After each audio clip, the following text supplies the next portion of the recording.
श्री स्वामी समर्थ. सर्वताईंना स्वामी महाराज तुमच्या सर्व चांगल्या इच्छा पूर्ण करो. तुम्हा सर्वांचं माझ्या चॅनलमध्ये खूप खूप स्वागत आहे. बघा, खंडोबाची सेवा करावीच लागते, कारण आई आणि वडील जर सोडून आपण मावशी आणि काकाची जर सेवा केली म्हणजे ग्रामदेवता, तर बघा ह्या महाराष्ट्राचं कुळदैवत म्हणजे खंडोबा आहे. कुणाचा जेजुरीचा खंडोबा, कुणाचा पालीचा खंडोबा, कुणाचा बाळ्याचा खंडोबा, कुणाचा नळदुर्गचा खंडोबा असं आहे. तर बघा आपलं महाराष्ट्राचं कुळदैवत म्हणजे खंडोबा. तर बघा कुणाचं काय असतं, कुणाचं कोणतं असतं, पण सहसा तर बघा जर तुमचं कुळदैवत जर खंडोबा असेल तर बघा दरवर्षी जेव्हा खंडोबाचे घट बसतात तेव्हा कसं आपल्याला आपल्या कुळदैवताची सेवा करायची असते. आणि जेव्हा नवरात्र असते, शारदीय नवरात्र, तेव्हा आपल्याला आपल्या आईची सेवा करायची असते, म्हणजे कुलस्वामिनीची सेवा करायची असते. आता आपल्या कुळदैवताची सेवा करायची असते, तर मी काय सेवा करते बघा, असं कळसपूजा मांडते, खंडोबाचा फोटो, टाक, मूर्ती आणि खोबऱ्याच्या वाटीमध्ये भंडारा भरून ठेवते आणि दिवा लावते. असं बघा 5 दिवस असंच पूजा ठेवायची, उचलायची नाही, कारण खंडोबाचे घट बसलेले असतात. तर अशी साधी सोपी सेवा करते. हे गणपती बाप्पा कुठंही कोणतीही पूजा मांडली तर पूजा केली तर तिथं गणपती बाप्पा असतातच. तर मग गणपती बाप्पा हे पूजा मांडून घेतली. आता हीच पूजा मार्गशीर्ष महिन्यातल्या गुरुवारला सुद्धा अशीच राहणार. फक्त आपल्याला माता लक्ष्मीची मूर्ती ठेवायची, किंवा नुसती पोती जरी वाचली आणि पोती ठेवली तरी सुद्धा चालतं. तर मी असं करते बघा, असं सेवा करते.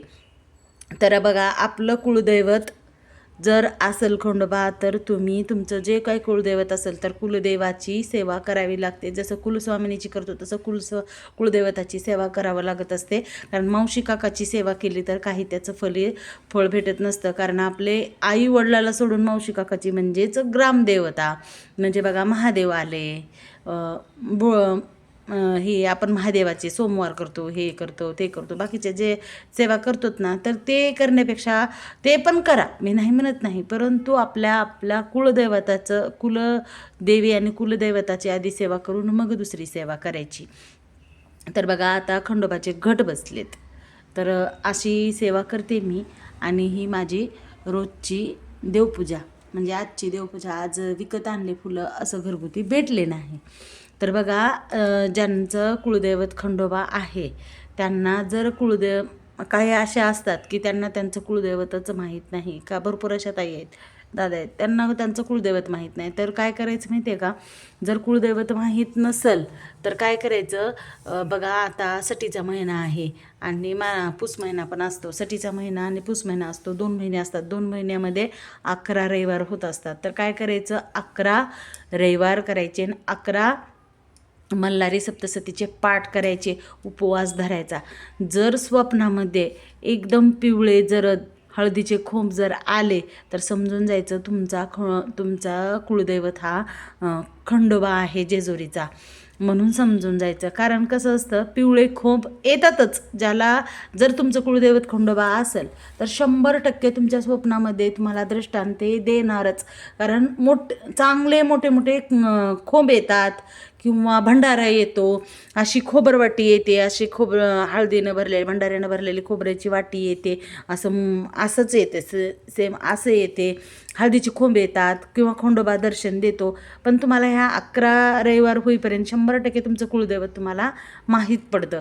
तुम्ही 11 रविवार करा, 11 मल्हारी सप्तशतीचे पाठ करा, बघा तुम्हाला तुमचं कुळदैवत माहीत होऊन जाईल. किंवा तुमचं ते आता सोनारीचा काय मला ते नाव पण माहीत नाही, परंतु म्हणतात बघा, काहीतरी नाव आहे त्या देवाचं, त्या देवाला गुलाल उधळला जातो बघा. तसं असेल तर तसं गुलाल वगैरे येतं स्वप्नामध्ये. आणि जर खंडोबा असेल तर नक्की खंडोबा तुम्हाला दर्शन देतो.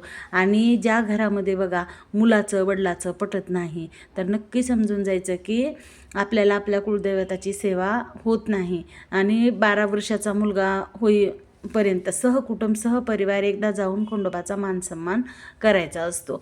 तर बघा ज्या घरामध्ये तुमच्या कुलदैवताची सेवा होते, खंडोबाची, आई तुळजाभवानीची सेवा होते, तिथं कधीच भांडण तंडण होत नाही, कलह होत नाही. तर बघा, सर्व ताईंनी मल्हारी सप्तशतीचा पाठ करा आणि आपल्या आपल्या कुळदेवताची सेवा करायला विसरू नका. तर अशी होती माझी आजची देवपूजा आणि खंडोबाची पण पूजा केली कुळदेवताची. तर कशी झाली पूजा कमेंट करून नक्की सांगा. सर्व ताईंना श्री स्वामी समर्थ.